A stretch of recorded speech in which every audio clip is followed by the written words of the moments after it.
Short ಸೀರೀಸ್ಗೆ ತಮಗೆಲ್ಲರಿಗೂ ಸ್ವಾಗತ. ಕೆಲವೊಂದು ಕಮೆಂಟ್ಸ್ ಬಂದಿತ್ತು ರಿಲಯನ್ಸ್ ಸ್ಟಾಕ್ ಬಗ್ಗೆ ಹೇಳಿ, ಅದರಿಂದನೇ ತುಂಬ ಸ್ಟಾಕ್ ಮಾರ್ಕೆಟಲ್ಲಿ ಮೂವ್ಮೆಂಟ್ ಆಗ್ತಾ ಇರೋದು ಅಂತ. ಸರ್, ನಿಮ್ಮ ಸ್ಪೆಸಿಫಿಕ್ ಕಮೆಂಟಿಂದನೇ ಈ ವಿಡಿಯೋ ಮಾಡಲಿಕ್ಕೆ ಒಂದು ಕಾರಣ ಆಯಿತು ಅಂತ ಹೇಳ್ಬೋದು. ಹಿಂದೆ ನಾನು ನಿಫ್ಟಿ 50ನಲ್ಲಿ ಸ್ಥಾನಪಟ್ಟಿ ಹೇಗೆ ನಿರ್ಧಾರ ಆಗುತ್ತೆ ಅಂತ ಒಂದು ಡೆಡಿಕೇಟೆಡ್ ವಿಡಿಯೋ ಮಾಡಿದ್ದೀನಿ ಶಾರ್ಟ್ ಸೀರೀಸಲ್ಲಿ. ಈ ವಿಡಿಯೋದ ಎಂಡಿಗೆ ಬಂದಿರುತ್ತೆ. ಫ್ರೀ ಫ್ಲೋಟ್ ಮಾರ್ಕೆಟ್ ಕ್ಯಾಪಿಟಲೈಸೇಷನ್ ಆಧಾರದಲ್ಲಿ ನಿಫ್ಟಿ 50ಗಳ ಕಾಂಟ್ರಿಬ್ಯೂಷನ್ ಯಾವ ರೀತಿ ಆಗುತ್ತೆ, ವೆಯ್ಟೇಜ್ ಯಾವ ರೀತಿ ಆಗಿರುತ್ತೆ ಅಂತ ಆಗೋದು. ಅಫ್ಕೋರ್ಸ್ ಅದನ್ನ ಪ್ರತಿ 6 ತಿಂಗಳಿಗೆ ಒಂದ್ಸಲ ಕೂಡ ರಿವೈಸ್ ಮಾಡ್ತಾ ಇರ್ತಾರೆ.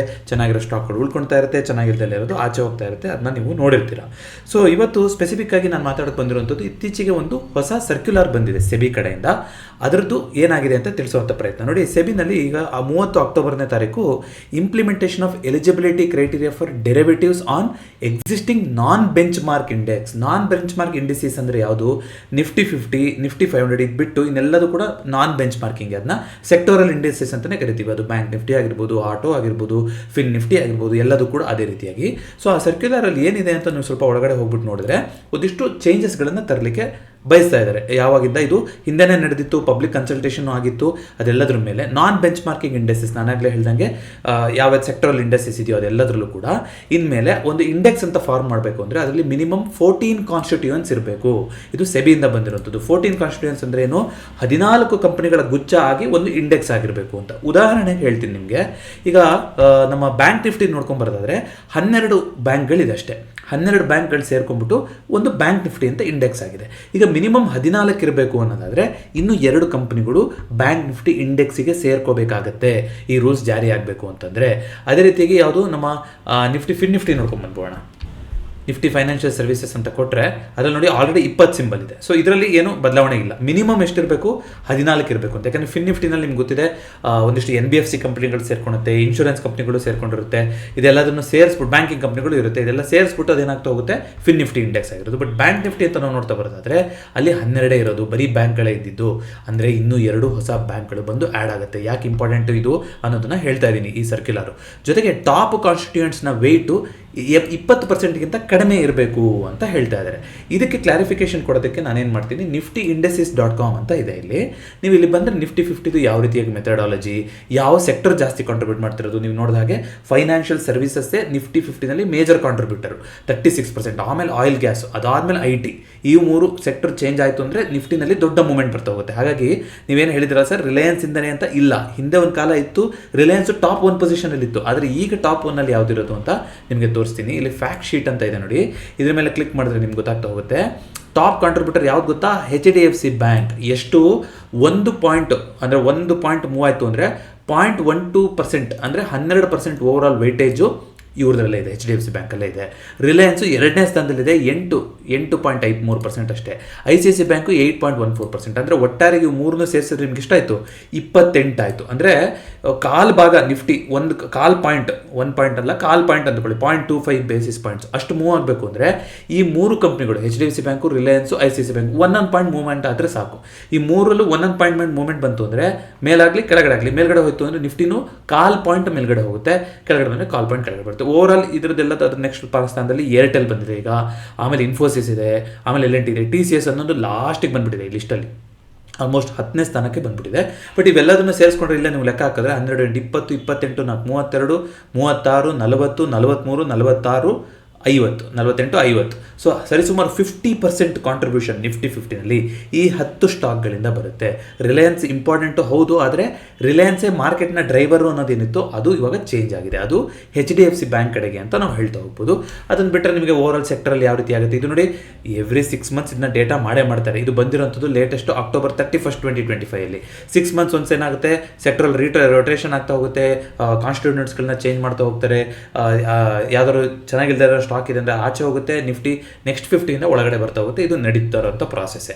ಈಗ ಬ್ಯಾಂಕ್ ನಿಫ್ಟಿ ನೋಡ್ಕೊಂಬರೋಣ. ಈಗ ಯಾಕಿಂದ ಹೇಳಿದೆ ಅಂತಂದರೆ, ಯಾವುದೋ ಒಂದು ಇಂಡೆಕ್ಸ್ ನಾನ್ ಬೆಂಚ್ ನಿಫ್ಟಿ ಬಿಟ್ಟು ಬೇರೆದಕ್ಕೆ ಹೇಳ್ತಾ ಇರೋದವರು ಮ್ಯಾಕ್ಸಿಮಮ್ 20%ಗಿಂತ ಒಳಗಡೆ ಇರಬೇಕು ಕಾಂಟ್ರಿಬ್ಯೂಷನ್ ಅಂತಲ್ವಾ. ಏನಂತ ಹೇಳ್ತಾ ಇದ್ದಲ್ಲಿ ಸರ್ಕ್ಯುಲರಲ್ಲಿ ನೋಡಿ, top constituents weight less than or equal to 20% ಇರಬೇಕು. ಜೊತೆಗೆ combined weight of top 3 constituents ಅಂದರೆ ಮೊದಲ 3 ಯಾವುದು ಟಾಪ್ ಕಾಂಟ್ರಿಬ್ಯೂಟ್ ಆಗ್ತಾ ಇರುತ್ತೋ ಅದರ ವೆಯ್ಟೇಜು 45%ಗಿಂತನೂ ಕಡಿಮೆ ಇರಬೇಕು ಅಂತ ಹೇಳಿದ್ದಾರೆ. ಹೌದಾ, ಹಂಗಿದೆಯಾ, ಏನು ಕತೆ ಅನ್ನೋದನ್ನು ನೋಡ್ಕೊಂಬರೋಣ. ಅದಕ್ಕೆ ಏನು ಮಾಡಬೇಕು, ಇಲ್ಲಿ ಇಂಡೆಸಿಸ್ ಅಂತ ಇದೆ ನೋಡಿ, ಇಲ್ಲಿ ಬಂದರೆ ನಮಗೆ ಬ್ರಾಡ್ ಮಾರ್ಕೆಟ್ ಇಂಡೆಸಿಸು, ಸೆಕ್ಟರಲ್ ಇಂಡೆಸಿಸ್ ಅಂತ ಬರುತ್ತೆ. ಅಲ್ಲಿ ನಿಫ್ಟಿ ಬ್ಯಾಂಕ್ ಲಿಂಕ್ ನಾನು ಕೊಡ್ತೀನಿ. ಆಡಿಯೋ ಇಶ್ಯೂಗೆ ಸುಮಾರು ಜನ ಹೇಳಿದ್ರೆ ಇವತ್ತು ಫಿಕ್ಸ್ ಮಾಡಿದ್ದೀನಿ, ಮೈಕಿಂದ ಏನೂ ಪ್ರಾಬ್ಲಮ್ ಇರಲಿಲ್ಲ. ಎಡಿಟರ್ ಟೂಲ್ ಅಪ್ಡೇಟ್ ಆಗಿಬಿಟ್ಟು ಅದು ನನಗೆ ಹೇಳೇ ಇಲ್ಲ, ಅದು ಏನೋ ಸೆಟ್ಟಿಂಗ್ಸ್ ಚೇಂಜ್ ಮಾಡಿಬಿಟ್ಟಿದೆ. ಇವತ್ತಿಂದ ಕರೆಕ್ಟಾಗಿ ಬಂದಿರಬೇಕೆಲ್ಲ ಅದು ಕೂಡ. ಸೊ ಇಲ್ಲಿ ನೋಡಿದ್ರೆ ನೋಡಿ, ಪ್ರೈವೇಟ್ ಸೆಕ್ಟರ್ ಬ್ಯಾಂಕ್ಗೆ 79% ಕಾಂಟ್ರಿಬ್ಯೂಷನ್ ಮಾಡ್ತಾ ಇರೋದು ಬ್ಯಾಂಕ್ ನಿಫ್ಟಿಗೆ, ಪಬ್ಲಿಕ್ ಸೆಕ್ಟರ್ ಬ್ಯಾಂಕು 11%, ಬೇರೆ ಬ್ಯಾಂಕ್ಗಳು 3% ಅಂತ ಇದೆ, 70%. ಇಲ್ಲಿ ಫ್ಯಾಕ್ಟ್ ಶೀಟಲ್ಲಿ ಹೋಗಿ ನೋಡ್ಕೊಂಬರೋಣ, ಬ್ಯಾಂಕ್ ನಿಫ್ಟಿದು ಕಾಂಟ್ರಿಬ್ಯೂಷನಲ್ಲಿ ಯಾವುದು ಟಾಪಲ್ಲಿದೆ ಅನ್ನೋದು ಇಲ್ಲಿ ತೋರಿಸ್ತಾ ಹೋಗುತ್ತೆ ನೋಡಿ. HDFC ಬ್ಯಾಂಕ್ ಎಷ್ಟಿದೆ, 28%, ಆಲ್ಮೋಸ್ಟ್ 27.97% ಕಾಂಟ್ರಿಬ್ಯೂಷನ್ HDFC ಬ್ಯಾಂಕ್. ಅಲ್ಲಿಗೆ ನಿಫ್ಟಿನಲ್ಲೂ ಅವರೇ ಮಾರ್ಕೆಟ್ ಡ್ರೈವರು, ಬ್ಯಾಂಕ್ ನಿಫ್ಟಿನಲ್ಲೂ HDFC ಬ್ಯಾಂಕೇ market driver. So market driver Reliance ಅಲ್ಲ, HDFC ಬ್ಯಾಂಕ್ ಅಂತ ಗೊತ್ತಾಗ್ತಾ ಇದೆ. ಅದೇ ರೀತಿ ICICI ಬ್ಯಾಂಕ್ 23. ಅಲ್ಲಿಗೆ ಏನಾಯಿತು, ಇವೆರಡು 1 ಪಾಯಿಂಟ್ ಮೂವ್ಮೆಂಟ್ ಆಯಿತು ಅಂತಂದರೆ, ಮೇಲ್ಗಡೆ ಹೋಯ್ತು ಅಂದರೆ ಎರಡೂ 1 ಪಾಯಿಂಟು, ಬ್ಯಾಂಕ್ ನಿಫ್ಟಿ ಅರ್ಧ ಪಾಯಿಂಟ್ ಮೇಲ್ಗಡೆ ಹೋಗುತ್ತೆ. ಇವೆರಡು 1 ಪಾಯಿಂಟ್ ಕೆಳಗಡೆ ಬಿತ್ತು ಅಂದರೆ ಬ್ಯಾಂಕ್ ನಿಫ್ಟಿ ಅರ್ಧ ಪಾಯಿಂಟ್ ಕೆಳಗಡೆ ಬೀಳುತ್ತೆ. ಸಿಕ್ಕಾಪಟ್ಟೆ ಹೈ ವೇಟೇಜ್ ಇದೆ. ಅದ್ರ ಜೊತೆಗೆ ನೀವು ಇದನ್ನು ಸೇರಿಸ್ಬಿಟ್ರೆ ಸ್ಟೇಟ್ ಬ್ಯಾಂಕ್ ಆಫ್ ಇಂಡಿಯಾ, ಅದು ಒಂದು 9%. ಒಟ್ಟಾರೆಯಾಗಿ ಎಲ್ಲ ಸೇರಿ ಸರಿಸುಮಾರು 60% ಕಾಂಟ್ರಿಬ್ಯೂಷನ್ ಆಲ್ಮೋಸ್ಟ್ ಅಲ್ವಾ. 27, 30, 50, 59, 60% ಕಾಂಟ್ರಿಬ್ಯೂಷನ್ ಬ್ಯಾಂಕ್ ನಿಫ್ಟಿಗೆ ಬರೀ ಈ 3 ಬ್ಯಾಂಕ್ಗಳಿಂದನೇ ಬರ್ತಾ ಇದೆ. ಅದಕ್ಕೆ ಆಕ್ಸಿಸ್ ಬ್ಯಾಂಕು, ಕೋಟಕ್ ಬ್ಯಾಂಕು ನೀವು ಹಾಕ್ಬಿಟ್ರಿ ಅಂತಂದರೆ ಆಲ್ಮೋಸ್ಟ್ 80% ಕಾಂಟ್ರಿಬ್ಯೂಷನ್ ಈ 5 ಬ್ಯಾಂಕಲ್ಲಿ ಚೇಂಜಸ್ ಆದರೆ ಬರುತ್ತೆ. ಇದನ್ನೇ ಸೆಬಿ ಚೇಂಜ್ ಮಾಡೋಕ್ಕೆ ಬರ್ತಾ ಇರೋಂಥದ್ದು. ಟಾಪ್ 3 ವೆಯ್ಟೇಜ್ದು ಹಾಕಿದ್ರೆ 45% ಅಷ್ಟೇ ಇರಬೇಕು, ಅದಕ್ಕಿಂತ ಜಾಸ್ತಿ ಇರೋ ಹಾಗಿಲ್ಲ. ಜೊತೆಗೆ all other constituents individual weights must be lower than those of the high weighted constituents, that is a descending weight structure. ಅಂದರೆ ಏನು, ಟಾಪ್ ಕಾನ್ಸ್ಟಿಟ್ಯೂಯೆಂಟ್ಸ್ ಇವಾಗ ಮ್ಯಾಕ್ಸಿಮಮ್ 20% ಅಥವಾ ಅದಕ್ಕಿಂತ ಕೆಳಗಡೆ ಇಟ್ಟಿದ್ದೀರಾ ಅಂದರೆ ಅದ್ರ ಕೆಳಗಡೆ ಬರುವಂಥದ್ದು ಎಲ್ಲದೂ ಕೂಡ ಅದಕ್ಕಿಂತ ಕೆಳಗಡೆ ಇರ್ತಾ ಹೋಗ್ಬೇಕಲ್ವ. ಅದೇ ರೀತಿ ಹೈರಾರ್ಕಿ ಆಗಬೇಕು. ಒಟ್ಟು 3 ಸೇರಿ 45. ಅಂದರೆ ಇವಾಗ ಏನು 28% ಇದೆ ಇವಾಗ HDFC ಬ್ಯಾಂಕಿಂದು, ಕರೆಕ್ಟಾ? ಈಗ 20% ಆಗಬೇಕು ಅಂದರೆ ಅರ್ಥ ಏನು, ಇನ್ನು 8% ಆಚೆ ಹೋಗಬೇಕಾಗತ್ತೆ. ಆದರೆ ಬ್ಯಾಂಕ್ ನಿಫ್ಟಿನಲ್ಲಿ ಒಂದು ಕೋರಿಲೇಷನ್ ಇದೆ. ಇದು ನೀವು ನೋಡ್ತಾ ಇಲ್ಲ, ಏನು ಹೇಳ್ತಾ ಇದ್ದೀನಿ, ಮೊದಲನೇ ಪಾಯಿಂಟ್ ನಾನು ಹೇಳಿದ್ದು ಅಂದರೆ 14 ಬ್ಯಾಂಕ್ಗಳನ್ನ ಆ್ಯಡ್ ಮಾಡಬೇಕು ಬ್ಯಾಂಕ್ ನಿಫ್ಟಿಗೆ ಅಂತ ಹೇಳ್ತಾ ಇದ್ದಾರೆ ಇವಾಗ, ಆಯಿತಾ? ಈಗ ಎಷ್ಟಿದೆ, ಈಗ 12 ಇದೆ. ಅಂದರೆ ಇನ್ನೆರಡನ್ನು ತೊಗೊಂಬಂದು ಆ್ಯಡ್ ಮಾಡಿದ್ರು ಅಂದರೆ ಆಟೋಮೆಟಿಕ್ಕಾಗಿ HDFC ಬ್ಯಾಂಕಿನ ವೆಯ್ಟೇಜ್ ಸ್ವಲ್ಪ ಕಮ್ಮಿ ಆಗುತ್ತಾ. ಈಗ ಇವಾಗ ಗ್ರೂಪಲ್ಲಿ ಒಂದು ಕ್ಲಾಸಲ್ಲಿ ಎಷ್ಟು ಜನ ಇದ್ದಾರೆ ಅನ್ನೋ ಥರ ಲೆಕ್ಕ ಇದು ಅಲ್ವಾ. ಇವಾಗ 12 ಜನ ಇರೋದು. 12 ಜನ ಇದ್ದಾಗ ಒಬ್ರದ್ದು ಕಾಂಟ್ರಿಬ್ಯೂಷನ್ ಜಾಸ್ತಿ ಅಂತ ತೋರಿಸ್ತಾ ಇರುತ್ತೆ. ಬಟ್ ಇನ್ನೂ ಒಂದಿಬ್ಬರು ಬಂದರು ಅಂದರೆ ಇರೋದು 1% ಕಮ್ಮಿ ಆಗ್ಬೋದು, 2% ಕಮ್ಮಿ ಆಗ್ಬೋದು, ಒಂದು ಸ್ವಲ್ಪನಾದರೂ ಕಮ್ಮಿ ಆಗೇ ಆಗುತ್ತೆ. ಅದು ಎಷ್ಟಾಗುತ್ತೋ ಅದಾದಮೇಲೆ ಮಿಕ್ಕಿದ್ರಲ್ಲೂ ಕೂಡ ಅವರು ಅಡ್ಜಸ್ಟ್ಮೆಂಟ್ಗಳನ್ನ ಮಾಡ್ಕೊಳ್ತಾ ಹೋಗಬೇಕು. ನೋಡಿ, ಇದನ್ನ ಯಾಕೆ ಸ್ಟ್ರೆಸ್ ಮಾಡಿ ಹೇಳ್ತಾ ಇದ್ದೀನಿ ಅಂದರೆ, ಈ ಸೆಕ್ಟರನ್ನು ಥೀಮ್ಯಾಟಿಕ್ ಆಗಿ ಇಟ್ಕೊಂಡು, ಅಂದರೆ ಸೆಕ್ಟರಿಗೆ ಆಗಿರುವಂಥ ಒಂದಿಷ್ಟು ಪ್ಯಾಸಿವ್ ಫಂಡ್ಗಳಿರುತ್ತೆ. ನೀವು ಬ್ಯಾಂಕ್ ಬೇಸ್ಗಳು, ETF-ಗಳಾಗಿರ್ಬೋದು ಅಥವಾ ಬ್ಯಾಂಕಿಂಗ್ ರಿಲೇಟೆಡ್ ಮ್ಯೂಚುವಲ್ ಫಂಡ್ಗಳಾಗಿರ್ಬೋದು, ಅವರೆಲ್ಲ ಏನು ಮಾಡಬೇಕಾಗುತ್ತೆ ಇವಾಗ, ಪ್ಯಾಸಿವ್ ಫಂಡ್ಗಳು. ಇದರಲ್ಲಿ ವೆಯ್ಟೇಜ್ ಚೇಂಜ್ ಆಯಿತು ಅಂದರೆ ಅವರು ಕೂಡ ಚೇಂಜ್ ಮಾಡಬೇಕಾಗುತ್ತೆ. ಅಂದರೆ ಅವರೆಲ್ಲ ಸೆಲ್ಲಿಂಗ್ ಮಾಡಿಕೊಂಡು ಅಡ್ಜಸ್ಟ್ಮೆಂಟ್ಗಳನ್ನು ಮಾಡ್ಕೋಬೇಕಾಗುತ್ತೆ, ಇದೇನಿದೆಯೋ ಅದಕ್ಕೆ. ಹಾಗಾಗಿ HDFC ಬ್ಯಾಂಕು, ICICI ಬ್ಯಾಂಕು ಮತ್ತು ಸ್ಟೇಟ್ ಬ್ಯಾಂಕ್ ಆಫ್ ಇಂಡಿಯಾದಲ್ಲಿ ಒಂದಿಷ್ಟು ಕರೆಕ್ಷನ್ಗಳು ನೋಡಲಿಕ್ಕೆ ಸಿಗ್ತಾ ಹೋಗುತ್ತೆ. ಯಾಕೆಂದರೆ ಮೂರನ್ನು ಸೇರಿಸಿ ಈಗ ಏನು 60% ಇದೆ ಅದ್ರ ಬದಲಿಗೆ 45% ಆಗಬೇಕು. ಇನ್ನು 15% ಚೇಂಜಸ್ ಆಗಬೇಕು.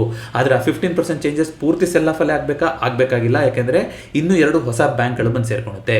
ಯಾವ ಹೊಸ ಬ್ಯಾಂಕ್ಗಳು ಬಂದು ಸೇರ್ಕೊಳ್ಳೋಂಥ ಸಾಧ್ಯತೆ ಇದೆ ಅಂತ ನೀವು ಕೇಳೋದಾದರೆ, ಉಳಿದಿರೋದು ಇನ್ಯಾವುದು, ಯೆಸ್ ಬ್ಯಾಂಕ್ ಉಳಿದಿದೆ, ಯೂನಿಯನ್ ಬ್ಯಾಂಕ್ ಆಫ್ ಇಂಡಿಯಾ ಉಳಿದಿದೆ, ಇಂಡಿಯನ್ ಬ್ಯಾಂಕ್ ಉಳಿದಿದೆ. ಈ ಮೂರಲ್ಲಿ ಯಾವುದೋ 1-2 ಬ್ಯಾಂಕ್ಗಳು ಬಂದು ಸೇರ್ಕೊಳ್ಳುವಂಥ ಸಾಧ್ಯತೆ ಇದೆ. ಸೊ ಅಂದರೆ ಅವ್ರು ಸೇರ್ಕೋಬೇಕು ಅಂದರೆ ಅಲ್ಲಿ ಒಂದಿಷ್ಟು ಬೈಯಿಂಗ್ ಕೂಡ ಆಗ್ಬೋದು. ಆಲ್ರೆಡಿ ಇರೋದೆಲ್ಲ ಡೇಟಾ ಒಂದಿಷ್ಟು ಬಂದಿರುತ್ತೆ, ಗೊತ್ತಾಗಿರುತ್ತೆ. ನೀವು ಮೂಮೆಂಟ್ಗಳನ್ನು ನೀವು ಟ್ರ್ಯಾಕ್ ಮಾಡ್ಕೊತ ಹೋಗ್ಬೋದು. ಹಾಗಾದ್ರೆ ಏನು, ನಾಳೆ ಸುಮಾರು ಎಲ್ಲ ಸ್ಟಾಕ್ಗಳು ಕರೆಕ್ಷನ್ ಆಗೋಗ್ಬಿಡುತ್ತಾ, ನಾಳೆಯಿಂದನೇ ಇದನ್ನ ಜಾರಿ ಮಾಡಬೇಕು ಅಂತ ಹೇಳ್ತಾ ಇದೆಯಾ? ಇಲ್ಲ. ಸೆಬಿ ಏನು ಹೇಳ್ತಾ ಇದೆ ಅಂತ ನೋಡೋಣ. ನಾನು ಬ್ಯಾಂಕ್ ನಿಫ್ಟಿಗೆ ಸ್ಪೆಸಿಫೈ ಮಾಡಿ ಹೇಳಿದೆ, ಆದರೆ ನಾನ್ ಬೆಂಚ್ ಮಾರ್ಕ್ ಇಂಡಿಸಿಸ್ ಅಂತ ಅವ್ರು ಹೇಳಬೇಕಾದ್ರೆ ಇದನ್ನ ಫಿನ್ ನಿಫ್ಟಿನ ಗಮನದಲ್ಲಿ ಇಟ್ಕೊಂಡಿದ್ದಾರೆ, ಬ್ಯಾಂಕ್ ಎಕ್ಸ್ನ ಗಮನದಲ್ಲಿ ಇಟ್ಕೊಂಡಿದ್ದಾರೆ, ಅದ್ರ ಜೊತೆಗೆ ಏನು ನಮ್ಮ ಇದನ್ನು ಕೂಡ ಗಮನದಲ್ಲಿ ಇಟ್ಕೊಂಡಿದ್ದಾರೆ. ಯಾವುದು, ಬ್ಯಾಂಕ್ ನಿಫ್ಟಿನೂ ಕೂಡ ಜನರ ಗಮನದಲ್ಲಿ ಇಟ್ಕೊಂಡಿದ್ದಾರೆ. ಸ್ಪೆಸಿಫಿಕ್ ಗೈಡ್ಲೈನ್ಸ್ ಅನ್ನೋದಾದರೆ ಬ್ಯಾಂಕ್ ಎಕ್ಸು ಮತ್ತು ಫಿನ್ ನಿಫ್ಟಿಗೆ ಇನ್ನು 1 ತಿಂಗಳಲ್ಲಿ, ಅಂದರೆ 1 ಸಿಂಗಲ್ ಟ್ರಾನ್ಸೆ ಅಂತ, ಅಂದರೆ ಇದೇನು ಹೇಳ್ತಾ ಇದ್ದಾರೆ ಅಂದರೆ ಮಲ್ಟಿಪಲ್ ಸ್ಟೇಜಲ್ಲಿ ಇಂಪ್ಲಿಮೆಂಟ್ನ ಮಾಡೋಣ, ಮಾರ್ಕೆಟಲ್ಲೂ ಕೂಡ ವಾಲಿಟಿಲಿಟಿ ಬರೋದಿಲ್ಲ, ಇದೆಲ್ಲ ಆಗೋದಿಲ್ಲ ಅಂತ ಹೇಳ್ತಾ ಇದ್ದಾರೆ. ಸೊ ಬ್ಯಾಂಕ್ ಎಕ್ಸು ಮತ್ತು ಫಿನ್ ನಿಫ್ಟಿಗೆ ಸಿಂಗಲ್ ಟ್ರಾನ್ಸಾಕ್ಷನಲ್ಲಿ ಅಂತ ಹೇಳ್ತಾ ಇದ್ದಾರೆ. ಆದರೆ ಬ್ಯಾಂಕ್ ಎಕ್ಸು ಮತ್ತು ಫಿನ್ ನಿಫ್ಟಿಗೆ 1 ಸಿಂಗಲ್ ಟ್ರಾನ್ಸಾಕ್ಷನ್, ಅಂದರೆ ಮೋಸ್ಟ್ಲಿ ಡಿಸೆಂಬರ್ ಎಂಡೊಳಗೆ ಇದು ರಿಫ್ಲೆಕ್ಟ್ ಆಗ್ತಾ ಹೋಗಬೇಕು. ಆದರೆ ಬ್ಯಾಂಕ್ ನಿಫ್ಟಿಗೆ ಒಂದು 4 ಟ್ರಾನ್ಸಾಕ್ಷನ್ ಅವಕಾಶ ಕೊಡ್ತಾ ಇದ್ದಾರೆ. ಅಂದರೆ ಅರ್ಥ ಏನು, ಡೆಡ್ಲೈನ್ ಏನಾಗ್ತಾ ಹೋಗುತ್ತೆ. ಉದಾಹರಣೆಗೆ ಇವಾಗ HDFC ಬ್ಯಾಂಕಿಂದ ಉದಾಹರಣೆ ತಗೋಣ. ಮ್ಯಾಕ್ಸಿಮಮ್ ಎಷ್ಟು ಇಡಬೇಕು ಅಂತ ಹೇಳಿದ್ದಾರೆ, 20% ಇಡಬೇಕು ಅಂತ ಹೇಳಿದ್ದಾರೆ.